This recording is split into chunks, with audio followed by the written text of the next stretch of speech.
Hola,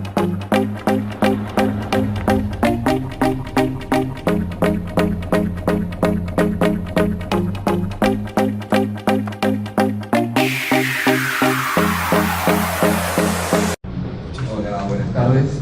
Soy el doctor Javier Mastortierro, del Hospital de Clínicas José de San Martín. Bueno, lo que voy a hablar es sobre la fractura de espina tibial en pacientes con epífisis abierta. Bueno, la fractura de espina tibial es una patología poco frecuente, se da en 3 de cada 100.000 pacientes y generalmente se da en pacientes entre 8 y 14 años. Fue descrita en 1982 por McLehman y para empezar vamos a hablar sobre el diagnóstico.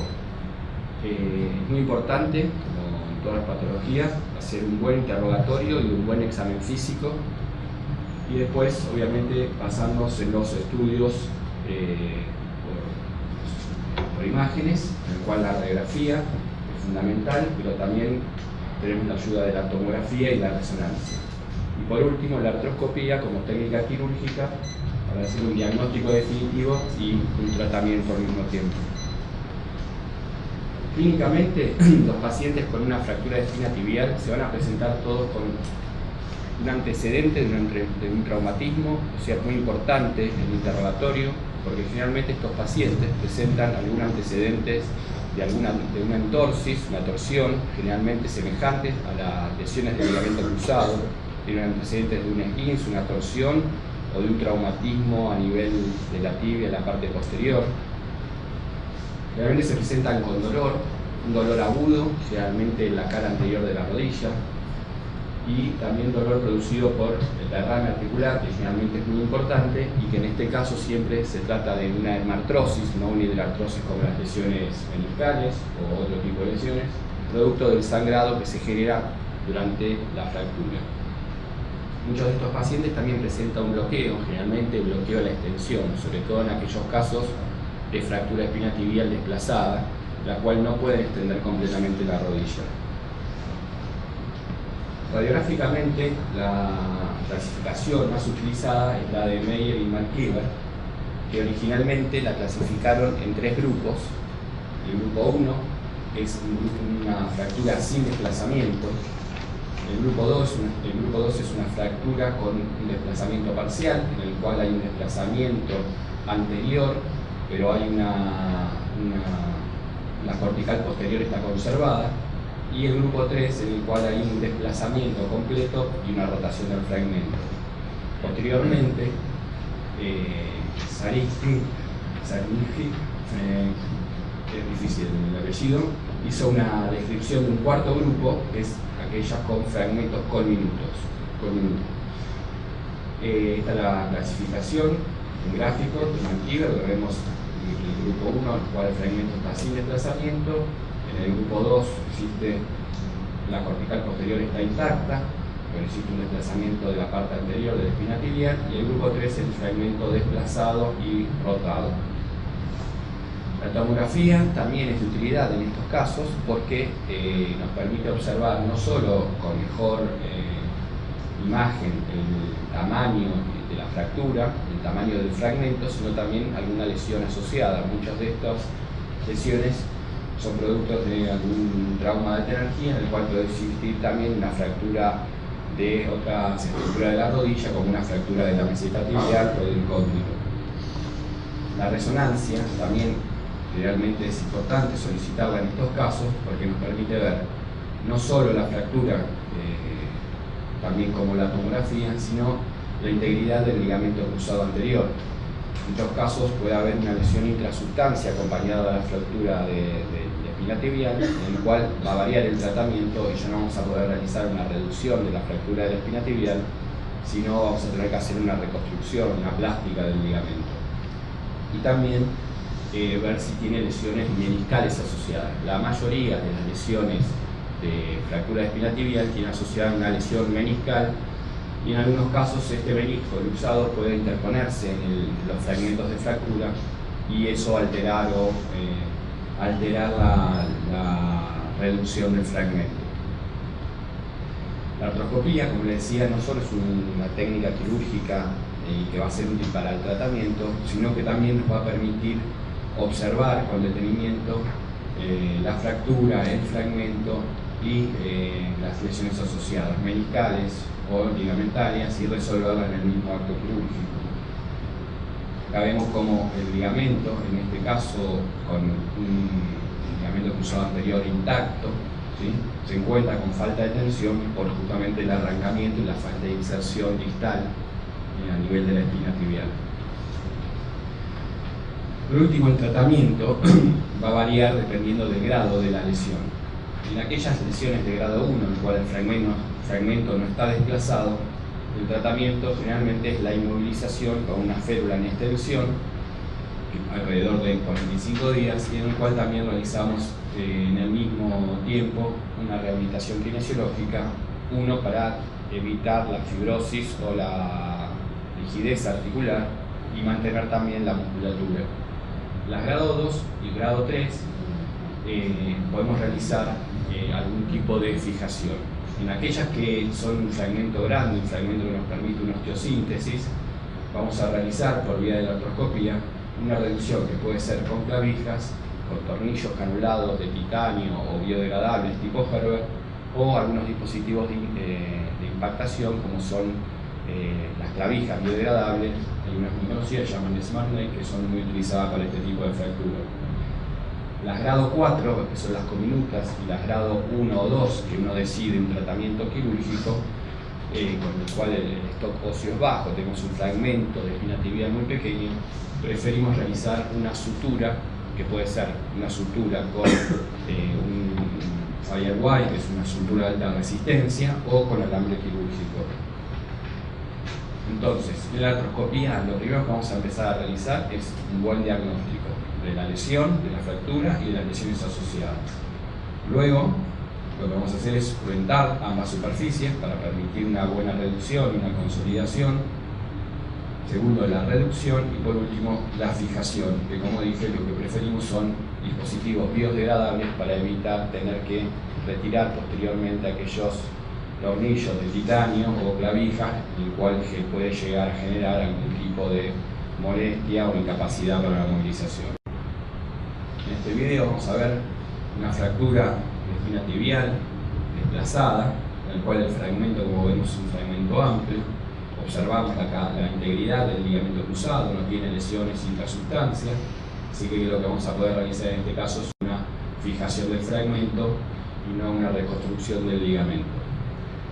El paso siguiente es cruentar ambas superficies para estimular el sangrado y permitir posteriormente una consolidación. Eso lo hacemos con cureta o con shaver o con un shaver tipo burr, en el cual no solo cruentamos para generar sangrado, sino para eliminar muchas veces fibrosis que ya se puede ir generando en esa zona, o hematoma, y que el fragmento se reduzca completamente y no nos quede elevado, y nos va a generar una elevación de ese fragmento, un ligamento que no quede tenso y posteriormente genere inestabilidad articular. Tercer paso es la reducción, generalmente con una clavija. Atravesamos el fragmento, esa clavija la colocamos en la rodilla desde anterior a posterior y desde proximal a distal. Una vez que tenemos el fragmento ya reducido y mantenido con esa clavija, vamos a realizar la fijación, que puede ser con este material biodegradable o, como les decía, con suturas de alta resistencia. Ya el tratamiento artroscópico de la fractura espinal tibial con tornillos nuevos tipo Herbert es una técnica conocida y también publicada por autores argentinos también, como los doctores Macchino, Matías Costa Paz y Ayerza del Hospital Italiano. Acá vemos como con una clavija mantenemos la reducción y a través de la otra clavija vamos a colocar el implante. Nos aseguramos en ese momento que se recupere la tensión del injerto, o sea que la reducción fue buena y que el ligamento cruzado anterior está manteniendo su tensión. Muchas veces necesitamos realizar un portal accesorio en la cara anterior, que puede ser tras tendón o cercano al tendón rotuliano, para permitir el ingreso del tornillo o el material de osteosíntesis. Como en toda osteosíntesis, realizamos primero pasaje de una mecha, luego de un macho, y por último en este caso estamos colocando acá un tornillo canulado de titanio tipo Gerber. Acá vamos a ver otros casos de fijación, pero con arpones biodegradables. Esos son los redes de hablaba que son los tipos de Smart Nail, que son unos arpones que cuando ingresan y no tienen posibilidad de retirarlos después. Podemos colocar 2 o 3 según el tamaño del fragmento. Estos tienen la ventaja de que son reabsorbibles al año, año y medio, son de ácido poliláctico y se reabsorben al año, año y medio, y evitamos tener que hacer una nueva cirugía para retirar el material. Vemos cómo quedó el fragmento con una reducción aceptable, en el cual existe un pequeño escalón, pero es mínimo, y ese pequeño escalón, un poquito más hundido, no permite que el ligamento cruzado recupere la tensión y la rodilla quede estable en el posoperatorio. Estas son imágenes de controles posoperatorios a los 2 meses. Se observa ya en la radiografía la fractura consolidada y reducida, la misma imagen, y en la resonancia podemos observar cómo el ligamento cruzado anterior tiene una buena dirección, con buena tensión, y se observa también las clavijas biodegradables colocadas de anterior a posterior y en forma oblicua. El otro procedimiento que hablaba, que puede ser con sutura, en aquellos casos en los cuales los fragmentos óseos son pequeños, lo que hacemos es una sutura, puede ser con alambre o preferiblemente con suturas reforzadas de alta resistencia, que son las mismas suturas que en artroscopía utilizamos para reparaciones artroscópicas de hombro, por ejemplo. La técnica es muy sencilla, con un material muy simple que es con una mecha. Realizamos un túnel desde la cara anterior de la tibia, realizamos 2 túneles paralelos que salgan al costado de la fractura del fragmento del isquiotibial, y con diferentes materiales, con pasahilos, con recuperahilos o con pinzas que habitualmente se utilizan en artroscopía. Lo que hacemos es atravesar el ligamento cruzado o pasarlo por detrás de esta sutura, recuperarlo por el otro túnel paralelo y hacer una sutura a nivel de la cara anterior de la tibia. Generalmente muchas veces se puede hacer con PDS, que es una sutura reabsorbible lenta, pero no nos da mucha confianza. Además es una sutura que puede llegar a generar una lesión del ligamento al atravesarlo, entonces preferimos las suturas de alta resistencia que no se rompen y que no generan tanto daño a nivel de la estructura ligamentaria. Así es como quedan las incisiones posteriores, o sea, la incisión de la artroscopía y de anudar a nivel de la tibia la sutura. Posteriormente, lo que hacemos es una inmovilización que puede ser con yeso o con una férula en extensión, la cual también la dejamos habitualmente alrededor de 1 mes, pero esa férula tiene la ventaja de que la vamos sacando y permitiendo una movilización, primero las primeras 2 semanas hasta los 45 grados, y a partir del mes con flexión de 90 o lo que pueda el paciente según dolor. En los primeros 15 días generalmente usamos muletas, también para evitar la tracción cuadricipital y hacer fuerza sobre el injerto, y desde un primer momento también realizamos rehabilitación kinesiológica para evitar las complicaciones que tiene una inmovilización prolongada en una fractura intraarticular. Pueden existir algunas complicaciones postquirúrgicas, como son el desplazamiento o la pseudoartrosis, que serían complicaciones de la fijación. En muchos casos está descrita la artrofibrosis, por eso el de movilizar tempranamente, aunque sea con movimientos a 45 grados, pero realizar una movilización temprana, no permanecer demasiado tiempo con movilización continua.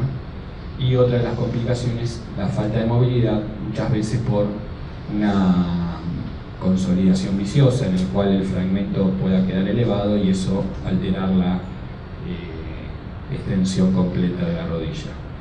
Bueno, muchas gracias.